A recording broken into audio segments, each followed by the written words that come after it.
আজকে আমরা ভুনা খিচুড়ি রান্না করব। আমাদের সাথেই থাকুন, কিভাবে রান্না করি তাও আমাদের দেখেন।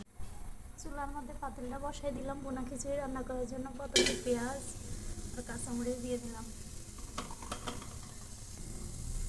তারপরে সয়াবিন তেল দিয়ে দিলাম, যতটুকু পরিমাণ লাগে ততটুকু পরিমাণ তেল দিয়ে দিলাম।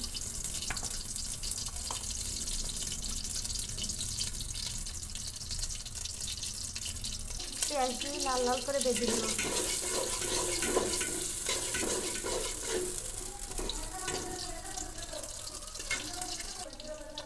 এখন ভালো মতন পেঁয়াজটা আর মরিচটা ভেজে নিলাম। এখন দেব গরম মশলা,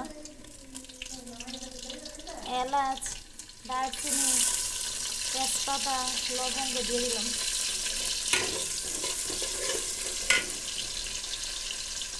দিয়ে দেবো আদা রসুন বাটা।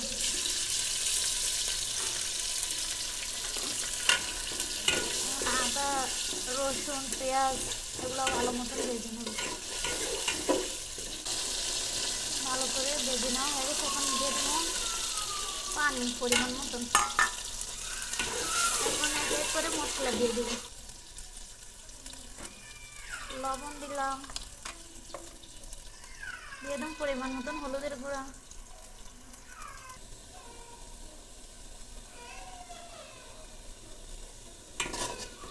এক এক করে সব মশলা এখন দিয়ে দিচ্ছি। এখন ভালো করে কিছুক্ষণ কষাই নিই। তো গোস্ত এখানে নিয়েছি ব্রয়লার মুরগি আর আলু। এখানে ব্রয়লার মুরগি আর আলু ভালো করে কষাই নিই।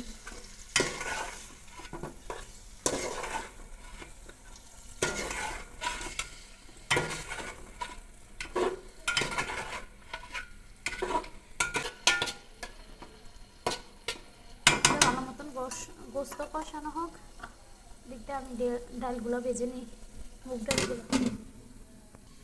এখন ভালো করে ডালটি ভেজে লই। এদিকটা গোস্ত কষানো হইতেছে আর এদিক ভুনা খিচুড়ি রান্না করলে মুগ ডাল না দিলে একটুও ভালো লাগে না। ভুনা খিচুড়ির মধ্যে মুগ ডাল বেশি করে মুসুরি ডাল দিলে বেশি টেস্ট হয়। এদিকটা ডাল ভাজতেছি আর এদিকটা একটু গোস্তটা লাড়া দিয়ে নেই, নাহলে লেগে যাবে। লেগে যাওয়ার সম্ভাবনা বেশি আছে। গ্যাসের চুলায় রান্না করি তো। সাইডে দিয়া কতক্ষণ লাড়ার পরে এখন পরিমাণ মতন পানি দিয়ে দিন। আমাদের ভুনা খিচুড়ি অলরেডি হয়ে গেছে, চলে আসেন আপনারা, আপনাদের দাওয়াত রইল খিচুড়ির। আমাদের রান্নাটা কেমন হয়েছে